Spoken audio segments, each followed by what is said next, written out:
So we'll do this, for those of you who are new to meditation, this is a salutation to the shrine that we do traditionally in Buddhism, and we'll do it in call and response. Namo Buddhaya. Namo Buddhaya. Namo Dhammaya. Namo Dhammaya. Namo Sanghaya. Namo Sanghaya. Namo Namah. Namo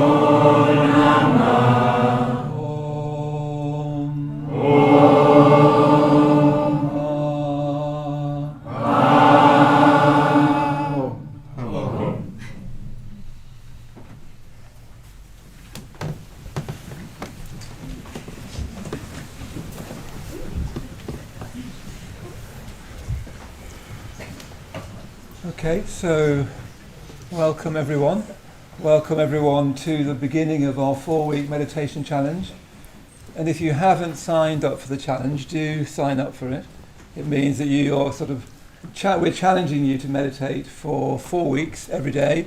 We've got all this support for you to do that, and we've got these meditation masterclasses, and we've got lots of other things to support you to meditate for the next 4 weeks. I mean, the idea is to support you to meditate for the rest of your life. But let's just start with the next 4 weeks. Yeah?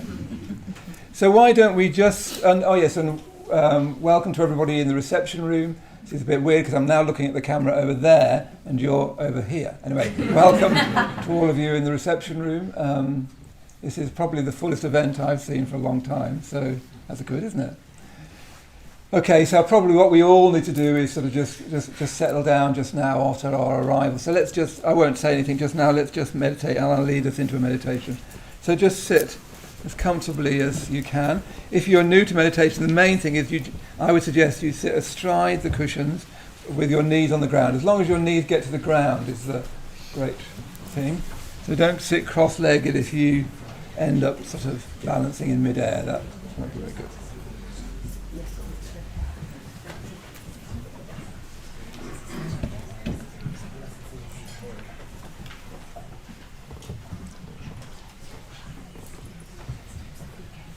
Okay, so just settling down.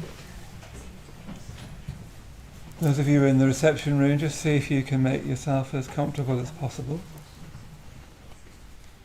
What we're going to do is we'll do some meditation, then I'll talk for a bit, and then we'll at some point have a tea break, and then I'll say a bit more and we'll do some more meditation. Okay, so as soon as you're ready, closing your eyes. And as soon as you've closed your eyes, just tune into how you are just now. And you don't need to think about how you are. You don't need to ask yourself questions. Usually the best place to start is just with how your body feels just now. So do you feel comfortable or uncomfortable? Relaxed or tense? And all that's information in your body. You don't need to think about those questions. Just see if you can sit completely still.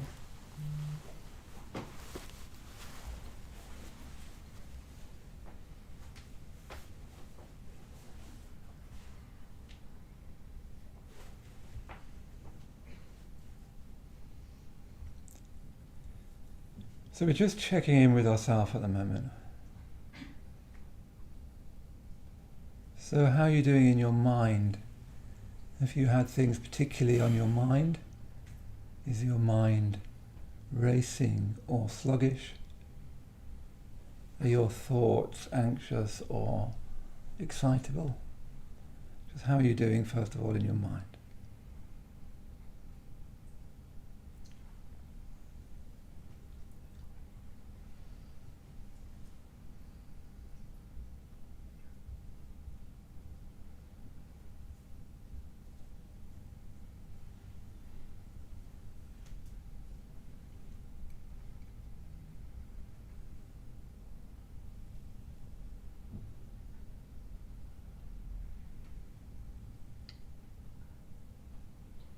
And then how are you feeling just now? And again, that's not a question of analysing how you feel, just a sense of, do you feel okay, not okay, in a good mood, not in such a good mood?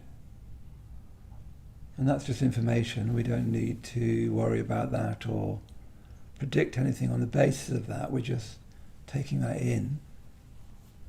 However we are just now, that's fine, that's completely fine.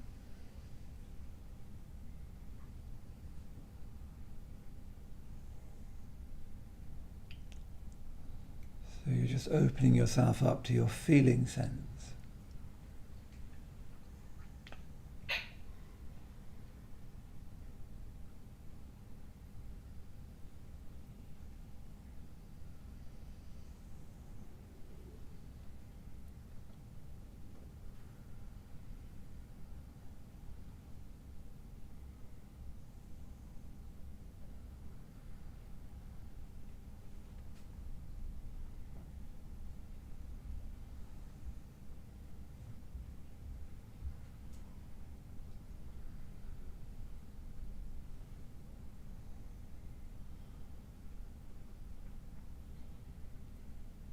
And sometimes you feel nothing very much at all, and that's fine as well. That's not a problem.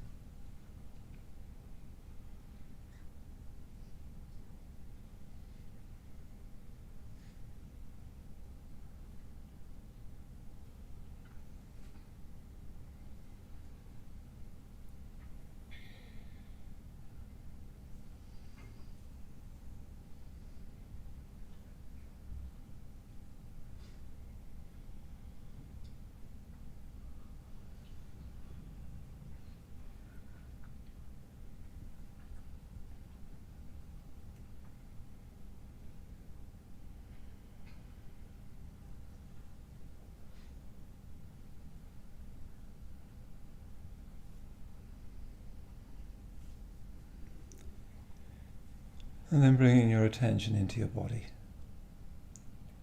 So how does your body feel just now? And again, you're not trying to change anything just now, you're just like a weather report. There's a weather outside that's a bit grey and cold and damp. What's the weather inside like? The weather of your body in this case.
And then see if you can bring your attention to your breath.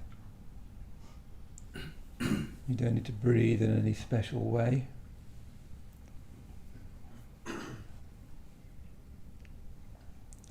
Just see if you can feel your breath coming in and going out.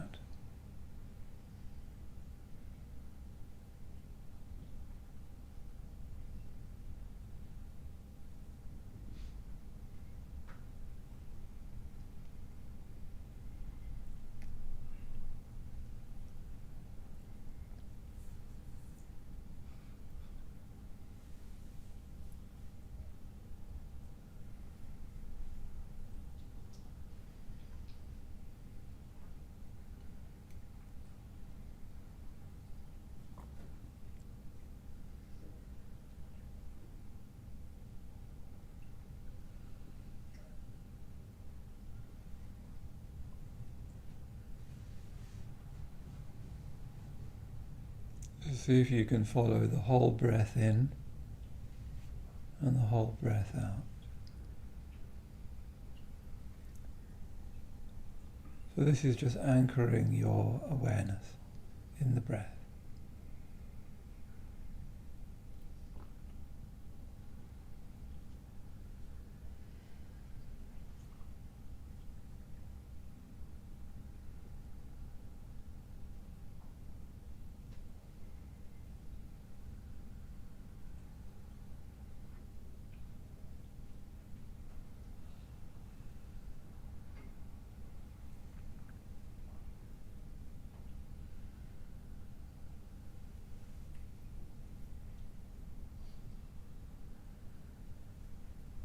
And see if you can let go of any holding on around your breath. We're often slightly kind of breathing and making ourselves breathe. And you can just let go of that. Let go of the inner sense of moving the breath and let the breath just breathe you.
So just keep coming back to the massaging sensations of your breath.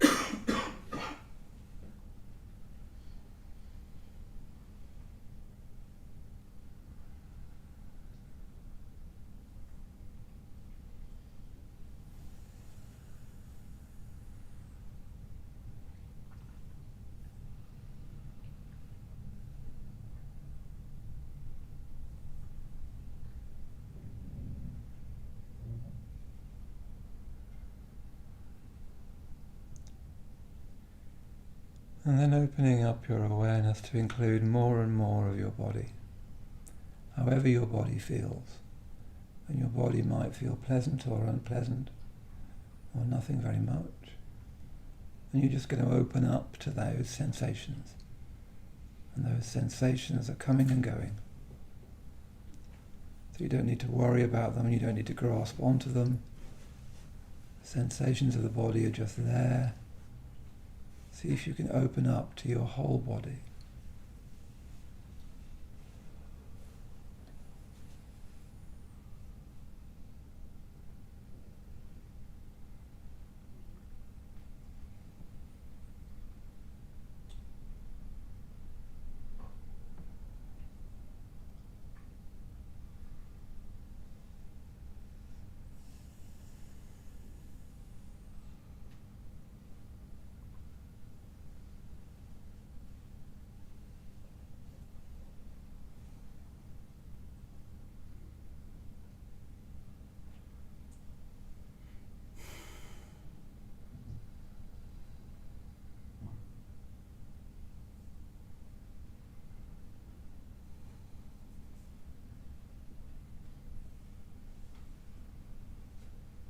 All the way down to your feet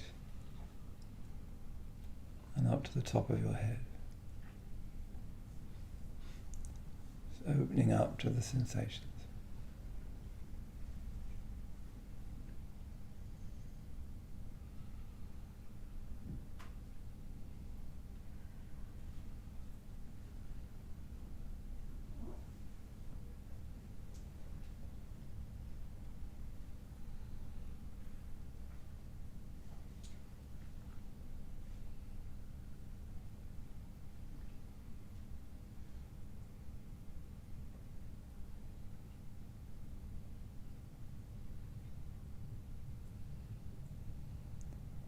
And tuning into the sounds around you.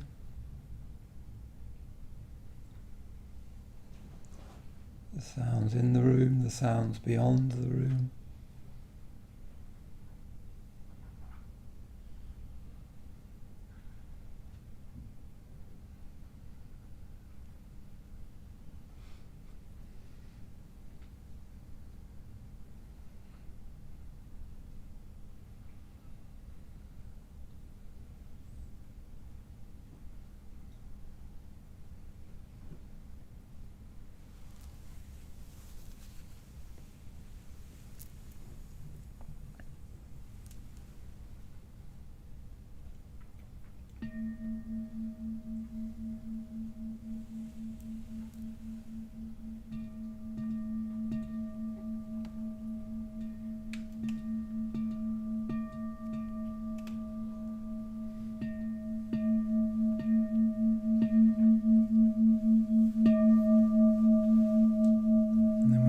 Opening your eyes and coming out of the meditation.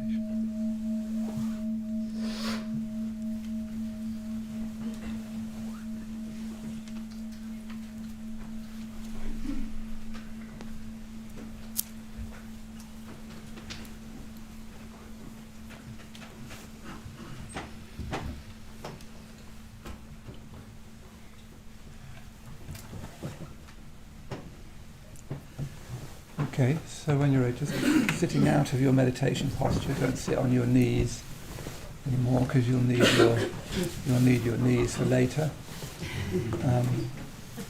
So those of you in the reception room sitting out of meditation.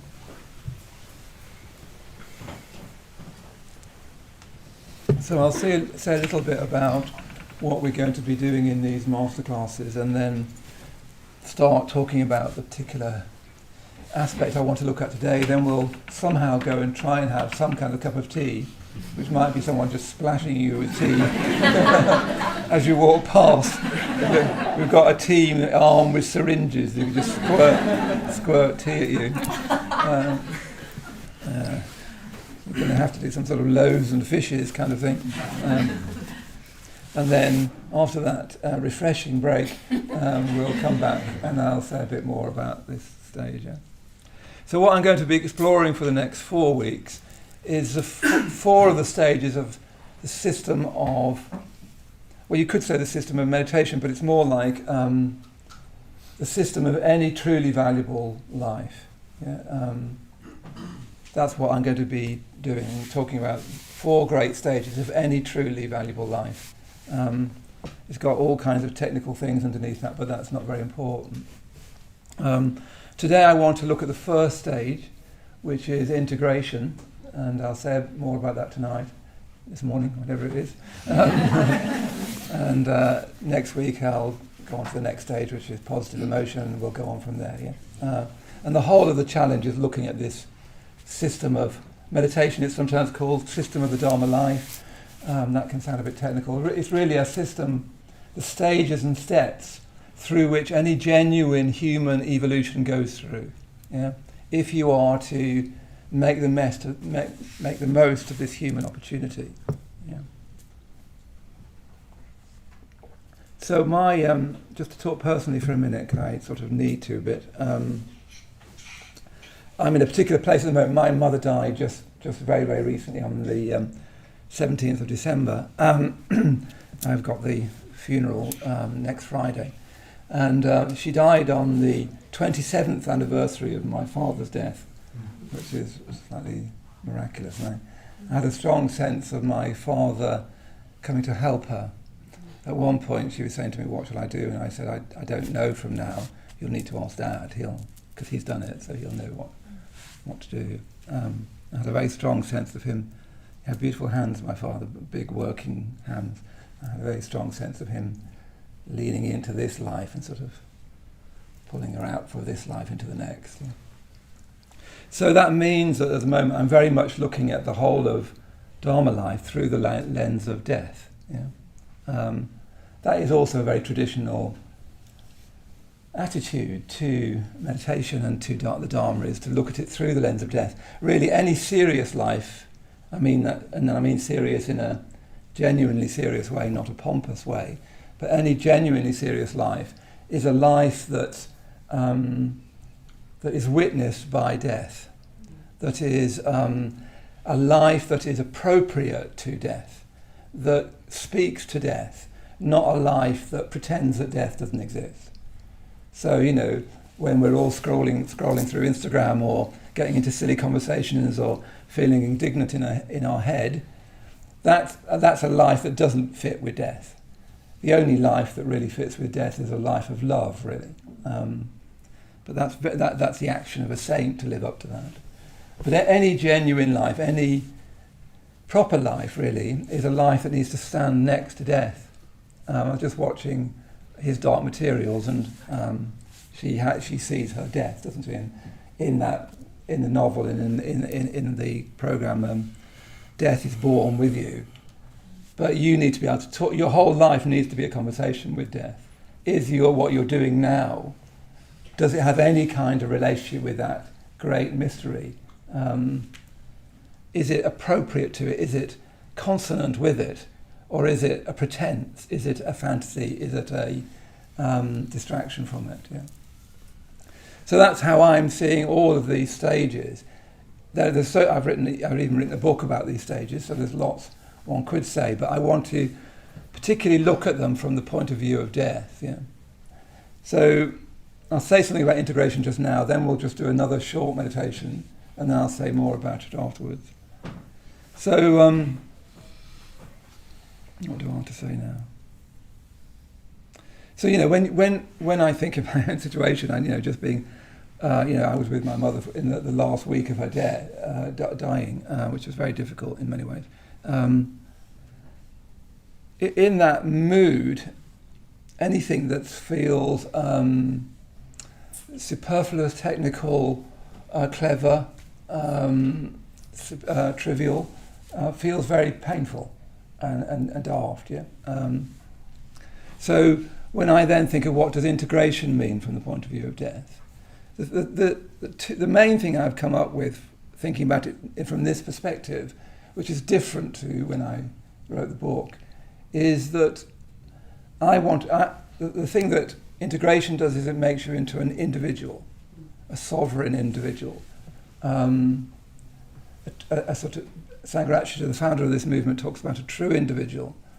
So I want to say a little bit about that first, and I want to say two things that we can do to cultivate that. I've been thinking about this quite a lot because it's not as easy as it looks. So by being an individual, I don't mean what I can sometimes see as a sort of one of the trends in contemporary life is that I need to be able to express myself and my feelings and be myself, irrespective of how you feel about that. I see more and more of that. And there's something in that you need to express yourself and so on. But you also have duties to other people and duties of consideration to other people. So I don't mean being an individual in the sense that I'm uniquely me and I get to express anything I feel and think and you need to just deal with it. That's actually a kind of hatred at times, I think. It's not individuality, it's not what I mean by individuality. And by individuality, I also don't mean a tendency that, again, I sometimes think I see in contemporary life, which is to get fastidiously concerned with who exactly I am, and what particular sort of box do I fit in? Am I cis? I don't even quite know what that means. White working? Am I white working class? Or am I white lower middle class? Am I gay or am I queer? Am I something? I personally don't value that at all, and it's not what I mean by individuality. What I think I primarily mean by individuality is to do with the face of death. Yeah. So when your beloved mother dies, or your friend, or your father, or your children, heaven help us, what that throws onto your life is, have you lived your life from your side? Yeah. And again, I really don't mean this. Have you blown whistles every other day? Have you given opinions on Facebook or Instagram and all of that sort of thing? I much more mean, have you lived fully? Have you lived from your deep values, or not? Have you just binged watched Netflix, drunk too much of an evening, taken far too many drugs, been on too many holidays, weirdly, where you didn't really do anything? I've been struck more and more by this Greek idea from the ancient Greeks, which they had this two ideas about time. They have this idea of chronos, which is where you get the word chronological from, which is clock time, everyday time, time moving in little steps all the way to your death. That's one conception of time. But they've also got another conception of time, which is kairos. I think that's a bit closer how you pronounce it. Anyway, chronos and kairos. And kairos means crux. So it's the crux of your life. So myth, for instance, moves from crux to crux. It doesn't move in tedious everyday time. It's those big crux moments of your life. Yeah, like one of them for me was the first time I came to this very room when I was 25, and I realised I was a Buddhist. I now realise that was one of the crux moments of my life. I didn't know it at the time, but my whole life changed its direction from that point. Yeah. So by an individual, I mean, do you live from crux to crux? And are you living out that? Are you facing the sort of the great metaphysical challenges of being an individual?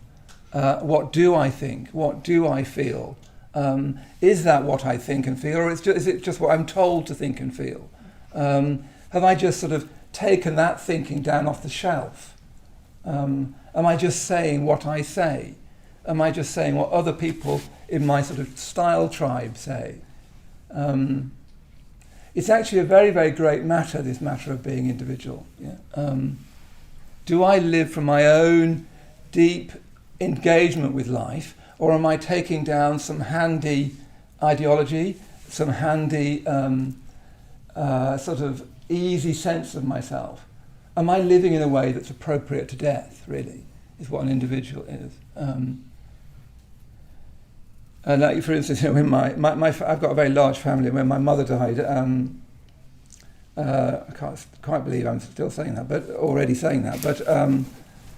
I was saying to one of my brothers, we need candles, we need to get candles now, and none of my family are at all religious. And my eldest brother, a few hours later, said, "Why did you want candles?" And I said, "I don't know, you just need to light candles." And that was coming from, I hope, and it sounds a very trivial matter, but it was coming from what I deeply think we need to do in response to life, not my family's structure, which is mainly, okay, well, let's get on with the next thing we need to do, which is a laudable but narrow approach, I'm afraid. So the first great stage of life needs to become a sovereign individual, to become someone who lives from value, from your own sense of deep value, which is also learning what you've got there. What you've got there, is it intrinsic or is it extrinsic? Is it growing out of your deep engagement with life, or is it an idea put on top of life? Yeah. A while ago, I was doing some teaching with poetry, and person after person came to me with poems, and all I did is cross out anything that wasn't them. I just crossed out anything that was an idea of being poetic, an idea of being a bit sort of adversarial or antsy or hard-hitting, most of which were quite trivial, even sort of commonplace and straightforward. So you just cross all that out, and then you do end up with something usually. And that's what we need to do in integration, cross out all the bits that aren't really us. Now that's a difficult task, because there's so many pressures now to be an individual in a very particular way, which I don't think is an individual. Yeah? A true individual, a genuine individual, is someone who lives out the good more and more in their own life and draws it out in other people, who become a force for good. But they're living from their own valuation of life. They're not coming from a set of givens. They're responding genuinely from the depth.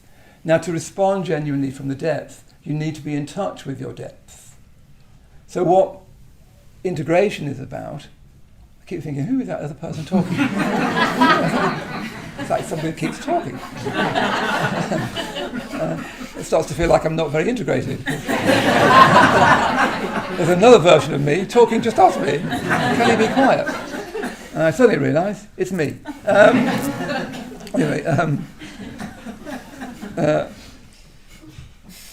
So integration is about knowing yourself, is about owning yourself, is about living from your own side, discovering what that means more and more. And that's a costly matter.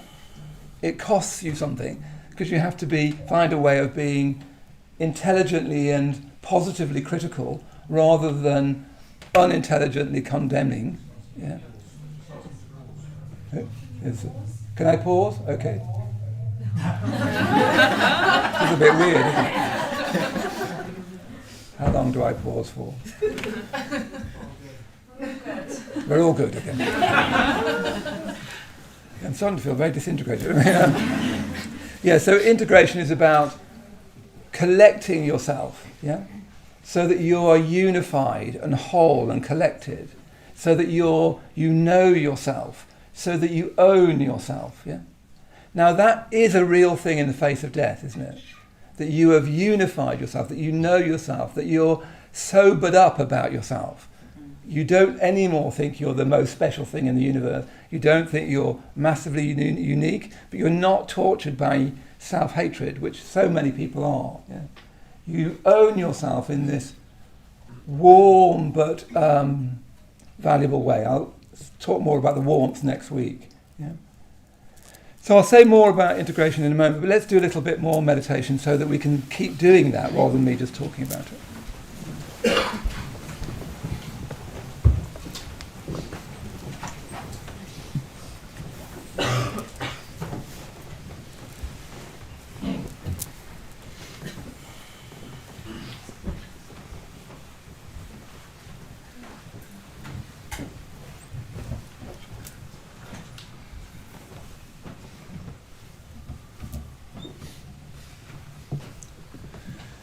When you're ready, closing your eyes again.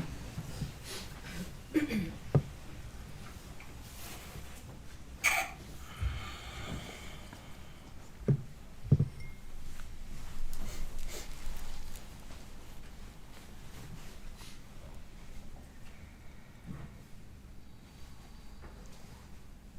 soon as you closed your eyes, really tune into the experience of your body. So your mind might be all over the place, but your body is here. Yeah? So this integration, this owning of ourselves, starts with a real experience of our whole body. It's embodied. It's not constructed and idea-based.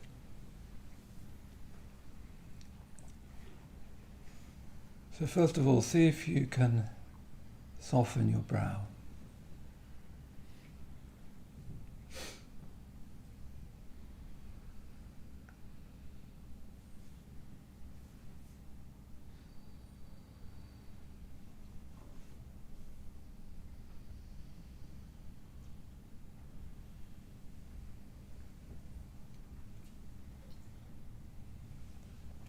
And see if you can soften your eyes, all those muscles around your eyes.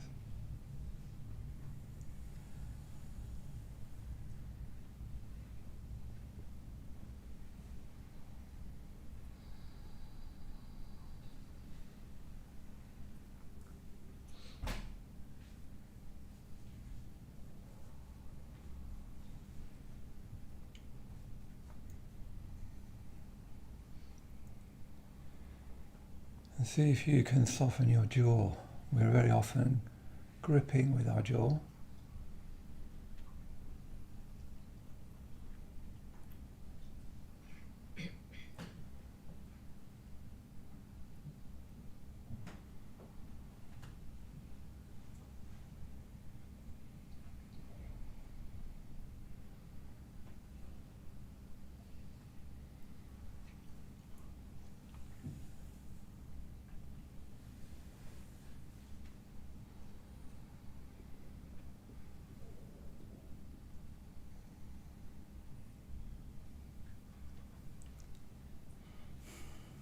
And just see if you can bring your attention into your shoulders.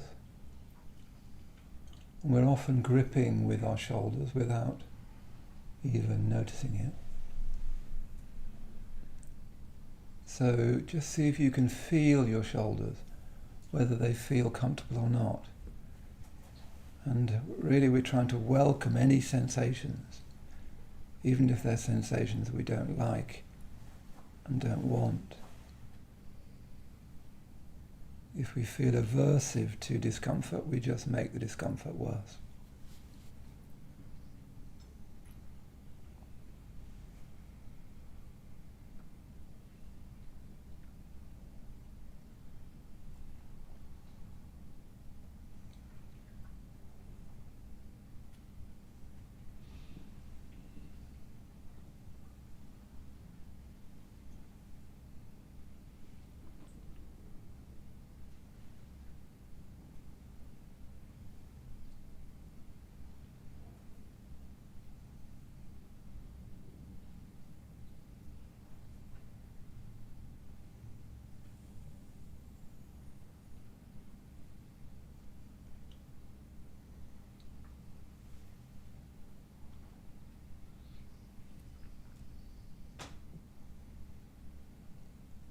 And see if you can feel your belly. And again, we're very often gripping our belly, and we do that habitually, automatically. Often enough we don't really realize we're doing it. See if you can just soften the belly.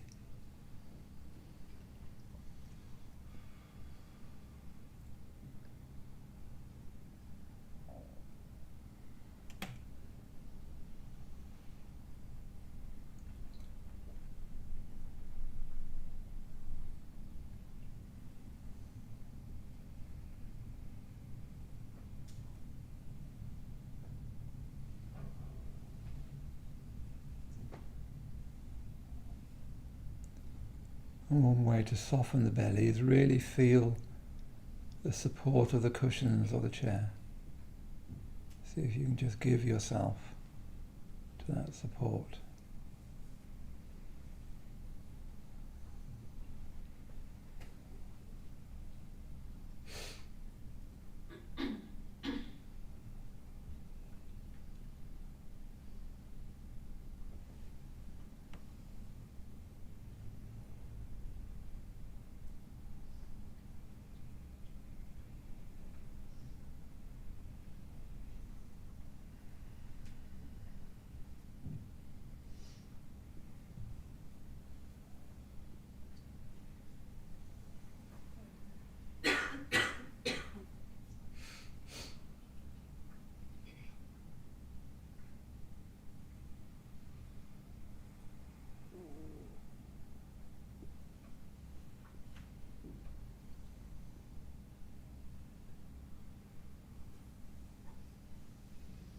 And see if you can feel your thighs.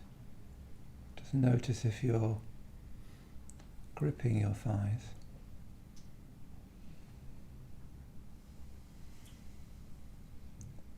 And see if you can let go of that.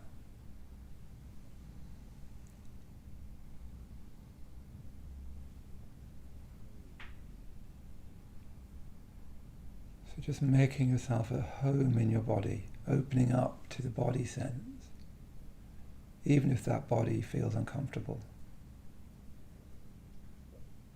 It's your home. It's where you live for now.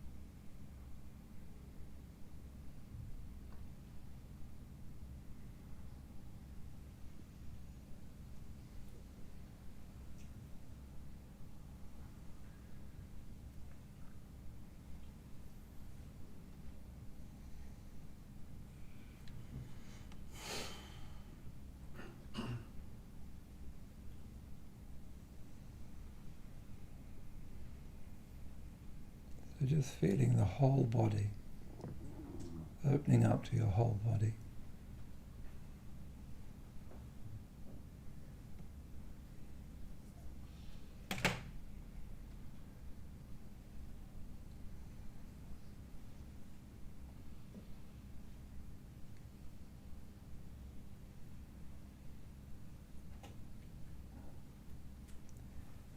Again, tuning into the sounds around you.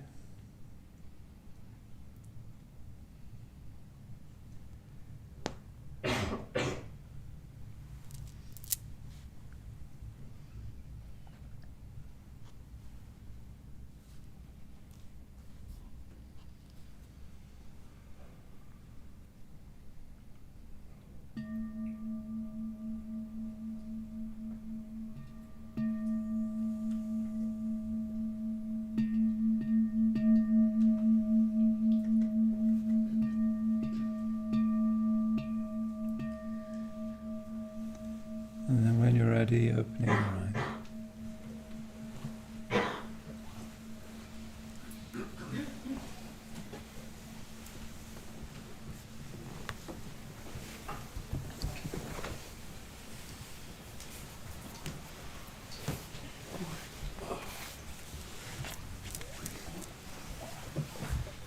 Okay, so now we're going to have a break, and some of us might get some tea if we're lucky.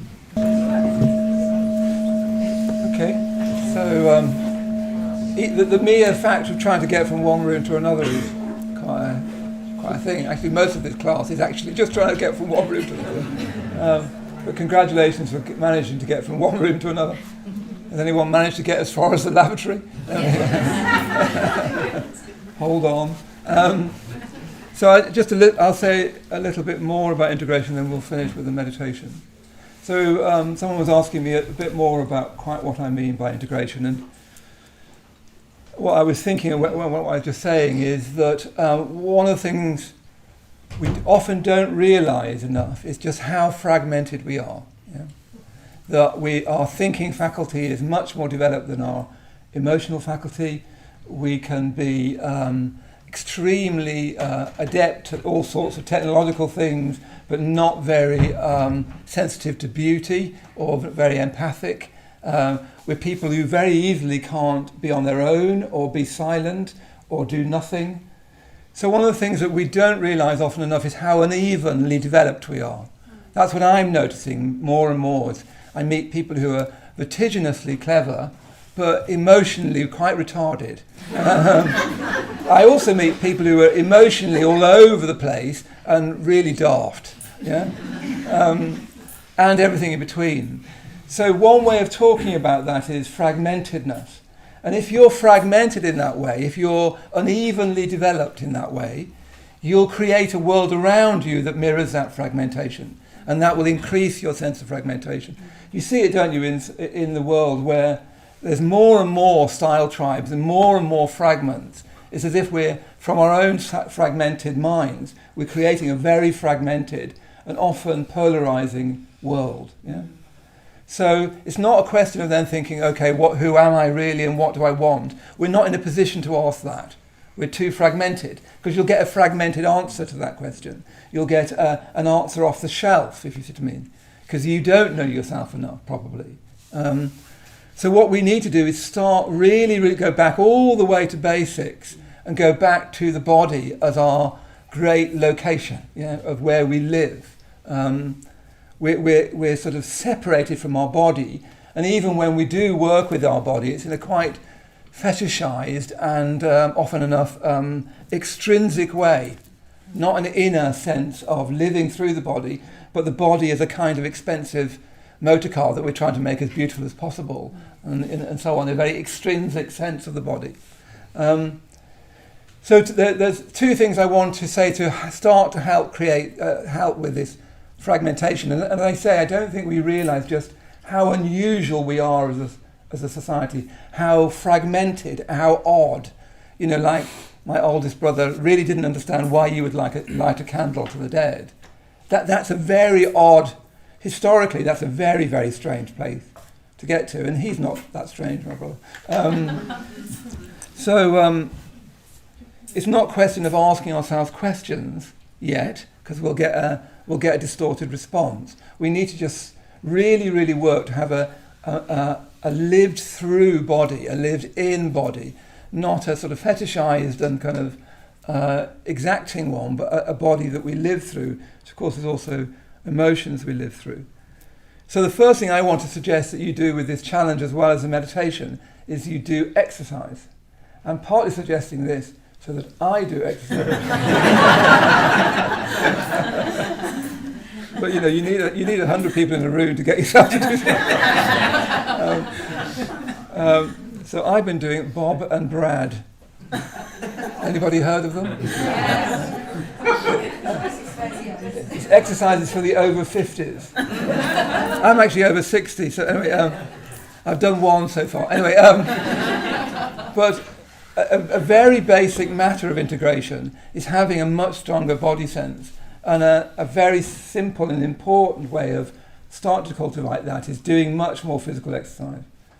So many of us now are just stooped over our phones. We're just like a sort of a bird, aren't we? Sort of staring into the screen of our phone. And our body is hardly there at all. So more than ever, we need to do exercise. So one of the things you could also do on this challenge, and I'm going to try to, is do more exercise. Yeah? So that your body sense is turned up. Because as I said, we're very unevenly developed, and usually our cognitive sense, I won't say our thinking sense, but our cognitive analytic sense is turned on to high, even super high. I keep hearing more and more people who are caught in a kind of obsessive, overthinking, overanalysis place. Yeah? It's very, very easy to get caught in that. And we're living in a world that's very soaked in language. So we need to keep on coming back to something that isn't language, like your knees, and like running through the park, or, can't quite imagine that, but something of that nature. I was doing gold medal body, and I said I'd be happy with a bronze. Actually, a balsa wood would be fine.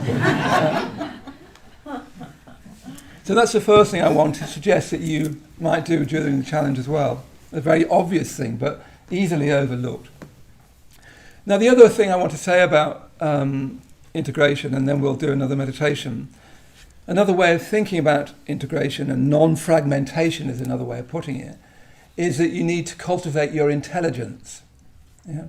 That's really what integration is about, is cultivating your intelligence. Thought is the growth point of the world. Yeah. So if you're taking notes, that's a crucial thing. Thought is the growth point of the world. It's just that most of us don't really think. Yeah.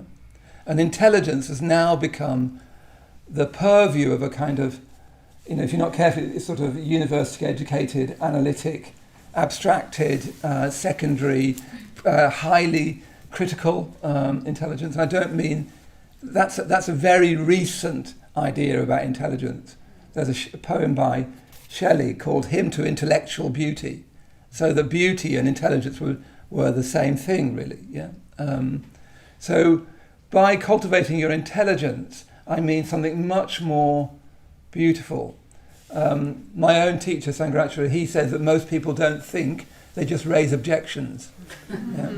And that's usually what people mean by intelligence, is that they're quick to raise objections, quick to say they want hard evidence, quick to say they're unenchanted, that they're analytic, and etc., etc. This is really quite unhealthy. Usually people like that are emotionally immature, are unable to experience beauty and value, and struggle with empathy. Yeah.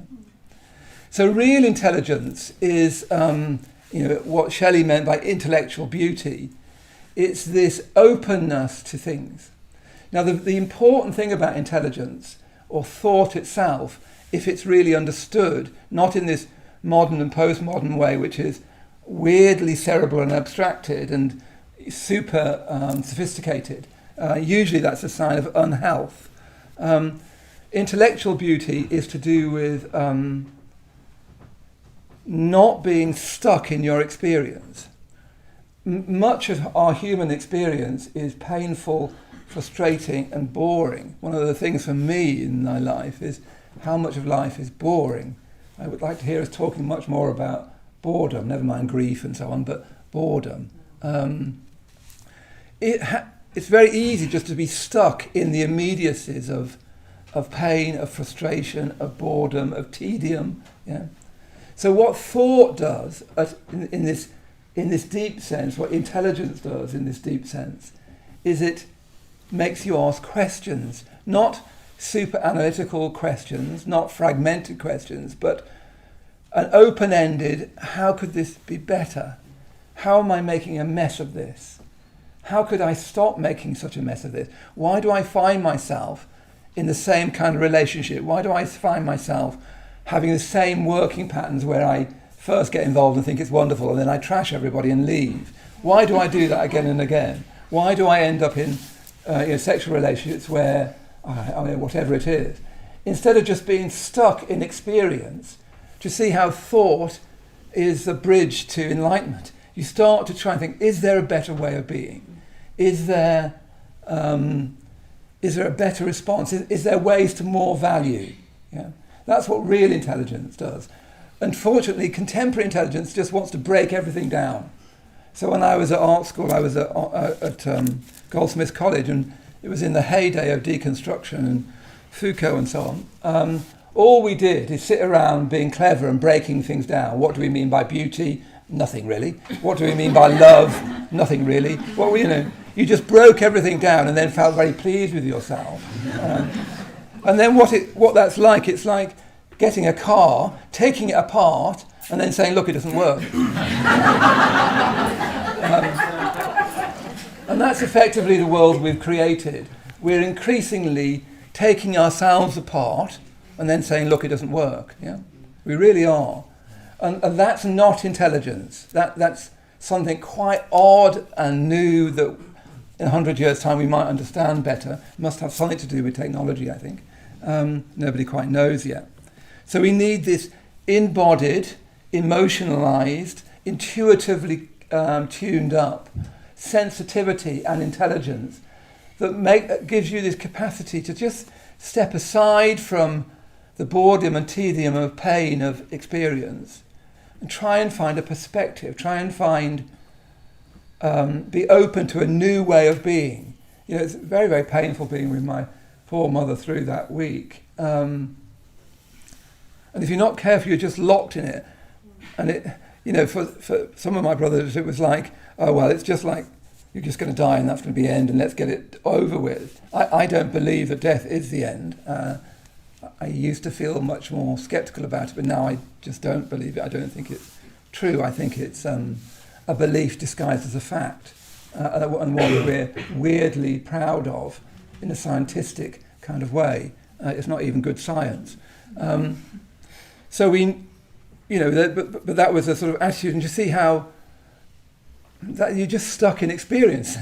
You're just stuck with the tragedy of a beloved parent dying, and that'll be the end.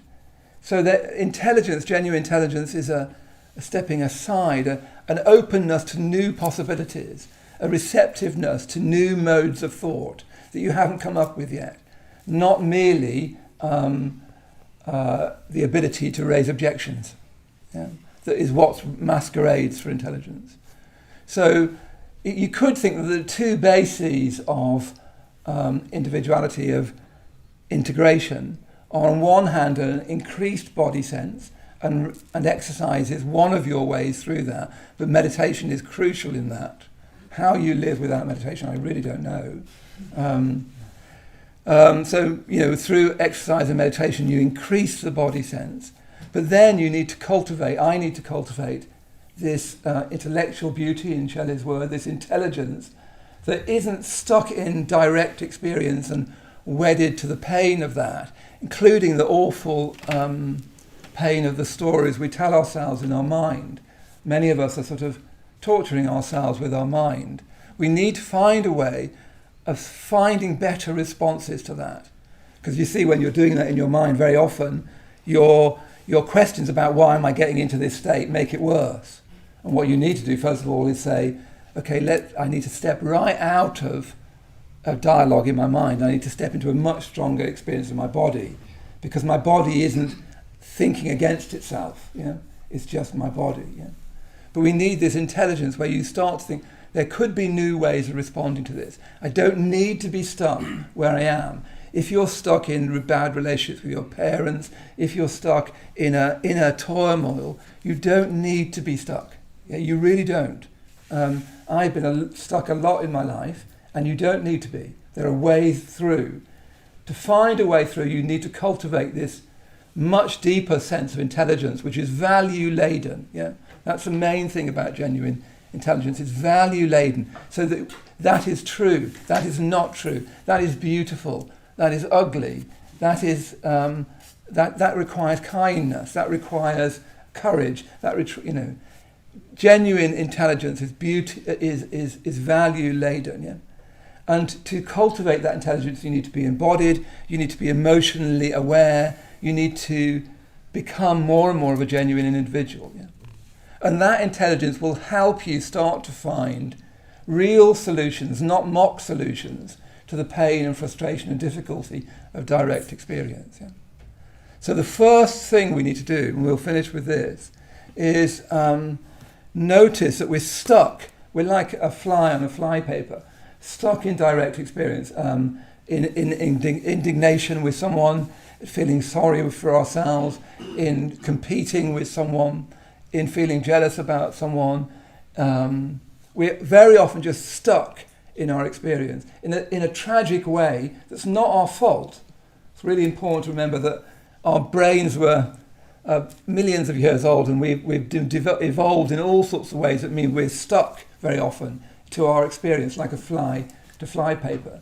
And intelligence is the thought bridge out of that, but not this modern kind of abstracted, fragmented intelligence, but this fully invalued intelligence.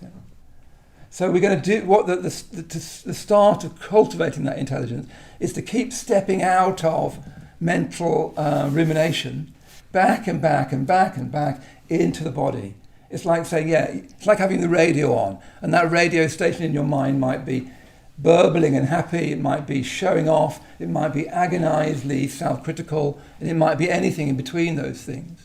But the first great matter of integration is, okay, the radio's on, and I'm just going to feel my knees on the ground, and I'm just going to feel my feet, and I'm going to breathe in my belly. And I don't need to worry too much about the radio, but I don't want to get involved in that very much. And then gradually from that genuine basis, we can start to cultivate intellectual beauty. So let's see if we can do some of that.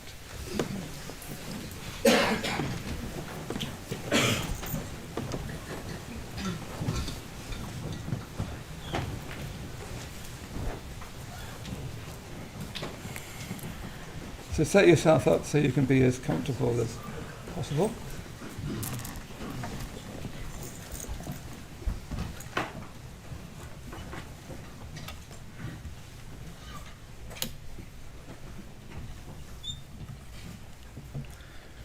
So those of you in the reception room, see if you can set yourself up as well to be as comfortable as possible.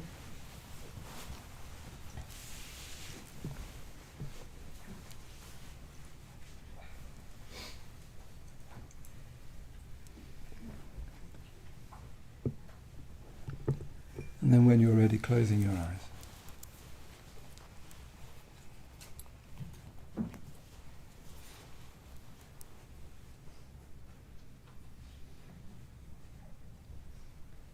As soon as you've closed your eyes, just open up to the weight of your body on the chair or the cushions.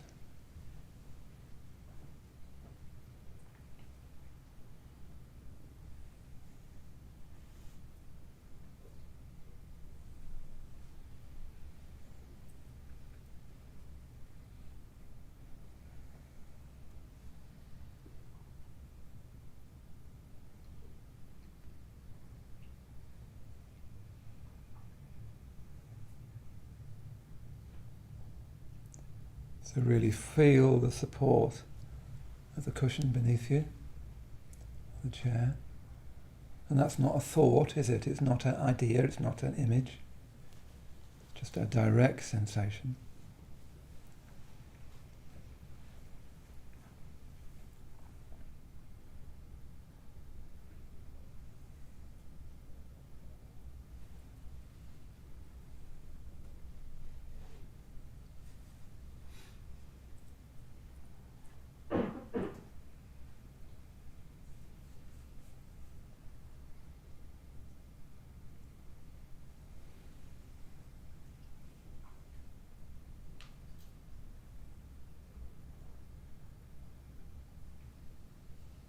Really bring your attention into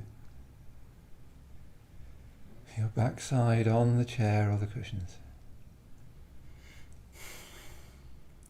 And that's not you thinking about anything, it's not you trying to solve anything. You're not trying to get anywhere.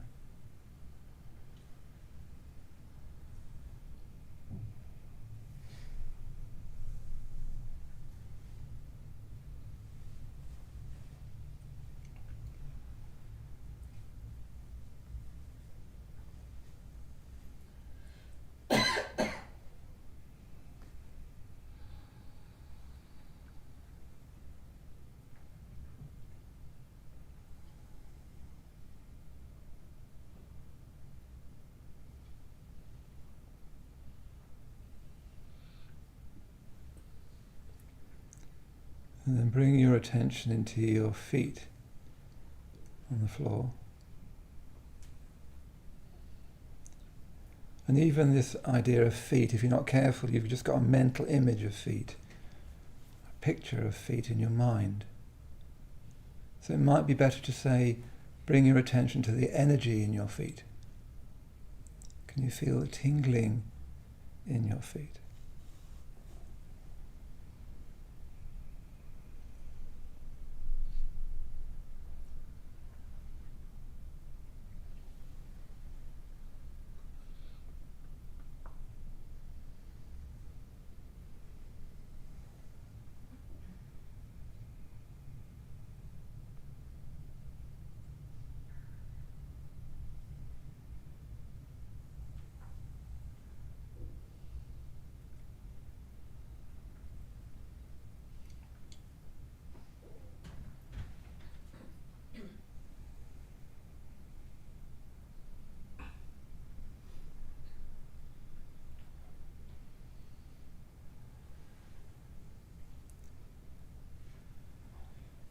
And see if you can include in your awareness the whole legs. So you've got your feet on the floor, your backside on the cushions of the chair, and then you can feel between those points your legs. But not as a picture, not as an idea, but as an actual experience. Even if that isn't much of an experience, that's fine.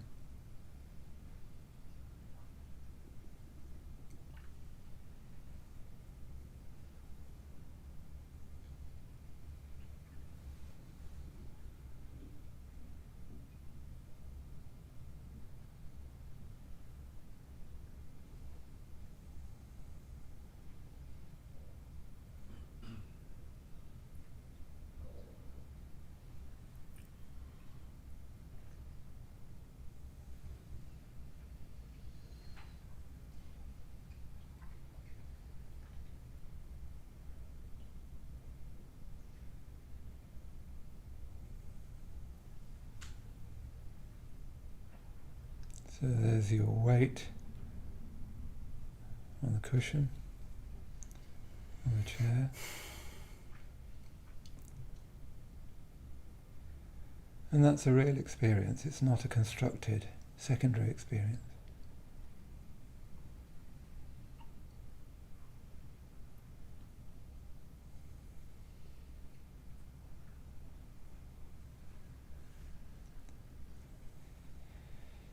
And you've got your feet on the floor, the energy of your feet, the tingling in your feet.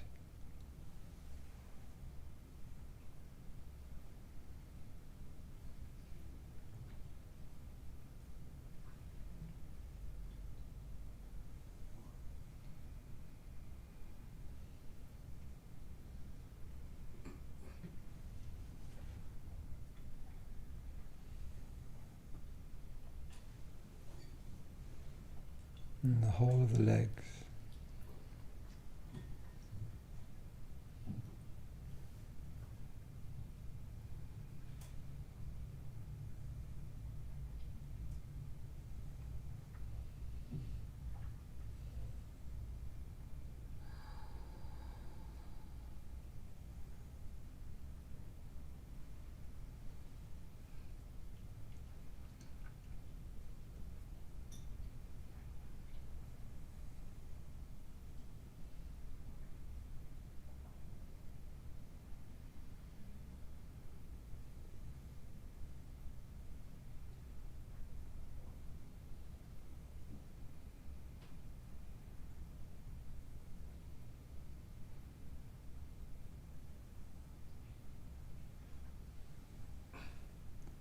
And staying in touch with your legs, see if you can also include in your awareness the breath.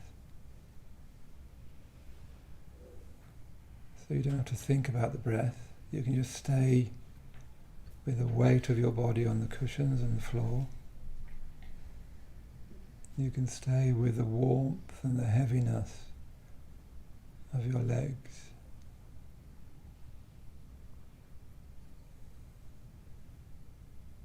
And you can just include the breath.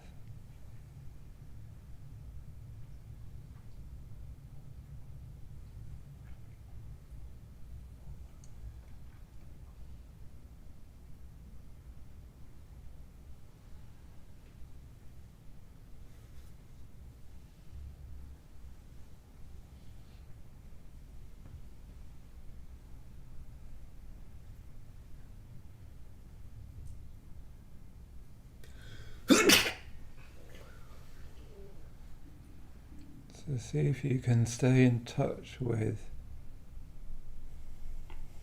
the felt reality of your legs and your feet and your backside.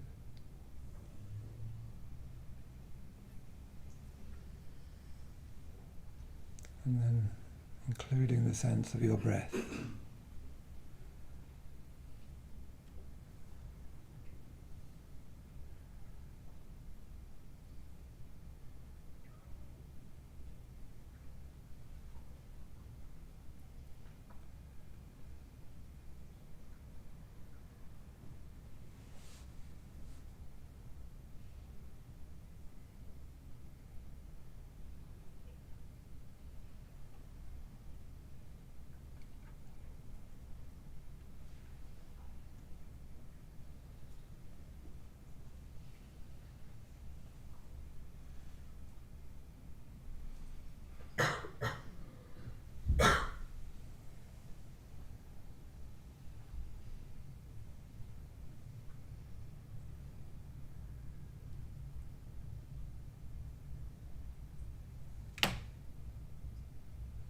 And opening up to the sounds around you, including that as well. So there's your backside on the cushion. There's your energy in your legs and your feet.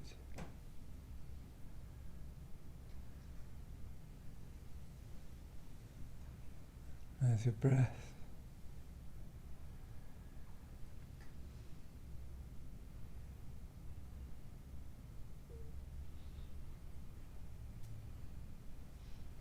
And there's the sounds around you. You can be open to all that.